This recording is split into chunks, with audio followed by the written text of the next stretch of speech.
সাকিব ভাই না থাকতে উনি যে ওরা কিছুক্ষণের মধ্যে দেখবেন যা দেখিয়েছে সিনেমাতে, সাকিব ভাই না থাকতে তাণ্ডবটা হতো না। এবং সাকিব খানের কোনো সিনেমা অনেক ব্যবসায়িক করতে দেওয়া যাবে না, কোনো ভালো প্রযোজনা প্রতিষ্ঠানকে দাঁড় করানো যাবে না। চলে দর্শকরা দেখিয়ে দিয়েছে, তারা পাইরেসি কপি দেখে না, তারা সিনেমা দেখে। পাইরেসি হওয়ার পরেও একটা সিনেমা প্রথম সপ্তাহে যে ব্লকবাস্টার হতে পারে, এটা দর্শকদেরকে ধন্যবাদ দিতে চাই আমরা। আপনারা এই ছবিতে ব্লকবাস্টার করেছেন এবং ইনশাআল্লাহ সামনে এই ছবি আরো এগিয়ে যাবে, কারণ এই ছবি মানুষের মনে ভিতরে ঢুকে গেছে।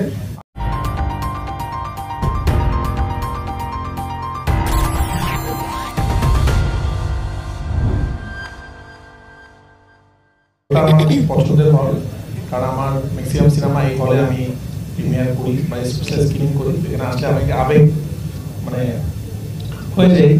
তো এবার আমরা সবাই একটা কষ্ট পেয়েছি পাইরেসির জন্য, কারণ আমার একটা জিনিস মনে হচ্ছিল যে এবারে অনেকগুলো সিনেমা মুক্তি পেয়েছে, আমরা চাই সবগুলো সিনেমা ভালো যাক, শুধু একটা সিনেমায় কিন্তু পাইরেসি হয়েছে। তার মানে এটা খুব স্পষ্ট বোঝা যাচ্ছে উদ্দেশ্য প্রণোদিতভাবে কেউ একজন বা কোনো একটা চক্র প্ল্যান করে এই কাজটা করছে। এবং এর আগে যদি আপনারা জানেন বরবাদ যখন অনেক ভালো ব্যবসা করছিল, ঠিক তখন বরবাদ পাইরেসি হয়ে যায়। তো এটা একটা চক্র, তারা খুব পরিকল্পিতভাবে প্ল্যান করছে বাংলা সিনেমা কোনোভাবেই ভালো ব্যবসা করতে দেওয়া যাবে না, সাকিব খানের কোনো সিনেমা অনেক ব্যবসা করতে দেওয়া যাবে না, কোনো ভালো প্রযোজনা প্রতিষ্ঠানকে দাঁড় করানো যাবে না। সেটা আমরা ট্রাই করবো। আগেরবার তারা 3 সপ্তাহ ট্রাই করেছে, এবার তারা প্রথম সপ্তাহ ট্রাই করেছে। এবং আমরা যদি এটা বন্ধ না করি, পরের বার তারা ঈদের দিন থেকে সেটা ট্রাই করবে। তো আমরা পুলিশ বাহিনীকে ধন্যবাদ দিতে চাই, তারা খুব দ্রুত সাথে 3 জনকে অ্যারেস্ট করেছে এবং আমরা হাল ছাড়বো না। আমরা প্রতিদিন কথা বলছি তাদের সাথে, এটা কোথেকে পাইরেসি হয়েছে এরকম একটা কপি সেটা আমরা বের করবো এবং ইনশাআল্লাহ এটা আমরা বন্ধ করবো। আর দর্শকদেরকে ধন্যবাদ দিতে চাই, দর্শকরা দেখিয়ে দিয়েছেন যে চক্রমহল পাইরেসিটা করেছিল শুধুমাত্র একটি সিনেমা এবারে তাণ্ডব, যেন ওই সিনেমাটা না চলে। দর্শকরা দেখিয়ে দিয়েছে, তারা পাইরেসি কপি দেখে না, তারা সিনেমা দেখে। হাউসফুল হচ্ছে এবং এর সাকিব ভাই তো বললোই একটু আগে, পাইরেসি হওয়ার পরেও একটা সিনেমা প্রথম সপ্তাহে যে ব্লকবাস্টার হতে পারে, এটা দর্শকদেরকে ধন্যবাদ দিতে চাই আমরা। আপনারা এই ছবিতে ব্লকবাস্টার করেছেন এবং ইনশাআল্লাহ সামনে এই ছবি আরো এগিয়ে যাবে, কারণ এই ছবি মানুষের মনে ভিতরে ঢুকে গেছে। আমি ধন্যবাদ দিচ্ছি সাকিব ভাইকে। আসলে সাকিব ভাই না থাকতে উনি যে ওরা কিছুক্ষণের মধ্যে দেখবেন যা দেখিয়েছে সিনেমাতে, সাকিব ভাই না থাকতে তাণ্ডবটা হতো না। এবং সাকিব ভাই ফ্যানরা তারা দেখিয়ে দিল আসলে সিনেমা পাইরেসি হওয়ার পরেও যে একটা সিনেমা হলে হাউসফুল হতে পারে, মানুষ এইরকম ক্রেজিনেস।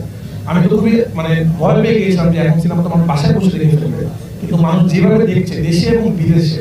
এবং কালকেও সাকিব ভাইয়ের সাথে আমি গুলশানে একটা জায়গায় চুপ কাটতে গিয়েছি, তো ভাইয়ের সাথে আমি একটা কথা বলে দিলাম, পুরো একটা গ্রুপ তারা সবাই তাণ্ডব দেখেছে। এবং ভাইয়া যে কথাটা বললো, তাণ্ডব এমন একটা সিনেমা যে সিনেমা গুলশান বনানী থেকে শুরু করে গুলিস্তান থেকে শুরু করে গ্রামের প্রত্যন্ত অঞ্চল এবং আমেরিকা, অস্ট্রেলিয়া, কানাডা সবাই এক সাথে দেখছে এবং সবাই পছন্দ করছে। তো সবাইকে ধন্যবাদ দিতে চাই, পরিশেষে আমার টিমকে ধন্যবাদ দিতে চাই, যারা না থাকলে আমার সিনেমা হতো না। সবাইকে অনেক অনেক ধন্যবাদ। সিনেমাটা দেখেন, আপনাদের ভালো লাগলে আপনারা সবাইকে বলবেন। এবং একটা কথা বলবো, পাইরেসিকে সবাই না বলুন এবং আর যেন কোনো সিনেমা পাইরেসি কবলে না পড়ে সেভাবে আমাদের সবাইকে সোচ্চার হতে হবে এবং সবাইকে সবার জায়গা থেকে প্রতিবাদ করতে হবে। আজকে আমার সিনেমা পাইরেসি হয়েছে, আপনি যদি আজকে মনে মনে হাসেন, কালকে আপনার সিনেমা পাইরেসি হবে। সবাইকে অনেক অনেক ধন্যবাদ আসার জন্য। Thank you. তো আমার বন্ধু বান্ধব, আমাদের কলিগ, আমাদের যারা সহযোগী আছেন সবাই তাণ্ডব দেখছে মাল্টিপ্লেক্সগুলোতে।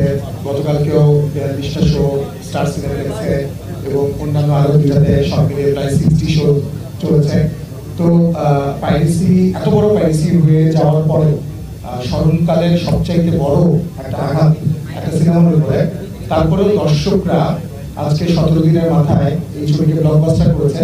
এই জন্য দর্শকদেরকে ধন্যবাদ। এবং দর্শকরা যে পাইরেসি এবং পাইরেটেড কপিটাকে রিজেক্ট করেছে এবং বাংলাদেশে যে সিনেমা প্রেমীরা আছে তারা একটা সিনেমা, তারা তাদের সেই বোধটা নিয়ে যে এই সিনেমাটা আসলে সিনেমা হলে বড় পর্দায় উপভোগ করার এই সিনেমা। তো এই জন্য আমি দর্শকদেরকে ধন্যবাদ জানাই এবং আমাদের কলাকুশলী যারা আছে এবং আমাদের বন্ধু বান্ধব সবাইকে এবং আজকে আমন্ত্রণ এই স্পেশাল শো দেওয়ার জন্য। যারা এসেছেন, আমি একটা বিষয় খুব কমন বলতে পারি, সবার বাংলা সিনেমার প্রতি ভালোবাসা অগাধ। এবং এই বাংলা সিনেমার প্রতি ভালোবাসাই আসলে আমাদের বারবার অনুপ্রাণিত করে যে প্রতিবার বড় বড় কোলাবোরেশনের সিনেমা তৈরি করতে।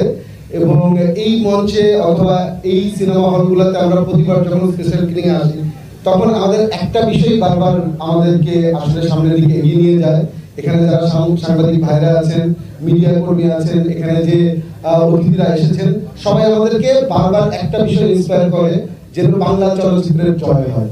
কাজেই সবার প্রতি অনেক অনেক কৃতজ্ঞতা এবং আমরা কাজ করে যাচ্ছি। একটু আগেও শাকিল ভাই যেটা বললেন যে পাইরেসি, এটা বাংলা চলচ্চিত্রের জন্য অনেক বড় একটা হুমকি। এই হুমকিটা ঘটতে ঘটতে বাংলাদেশ সরকার, বাংলাদেশ পুলিশ প্রশাসনকে অনেক অনেক ধন্যবাদ জানাই, খুব অল্প সময়ের মধ্যে 3 জনকে গ্রেফতার করেছে, এবং দর্শককে ধন্যবাদ জানাই যে তারা আসলে এই পাইরেসির বিরুদ্ধে একটা মানে শক্ত অবস্থান নিয়েছে। জন্যই এই তাণ্ডব সিনেমাটা কিন্তু এখনো দর্শক নন্দিত এবং সিনেমা হলে খুব ভালো চলছে। এবারে মুক্তিপ্রাপ্ত সকল সিনেমা যেন ভালো করে, এবং সামনে শুধু ঈদ না, ঈদ ছাড়াও যত সিনেমা সামনে রিলিজ হবে, একটা বিষয় আমরা আবার কমন ওই বিষয়টাই বলতে চাই যে আমরা শুধু বাংলা চলচ্চিত্রের জয় চাই।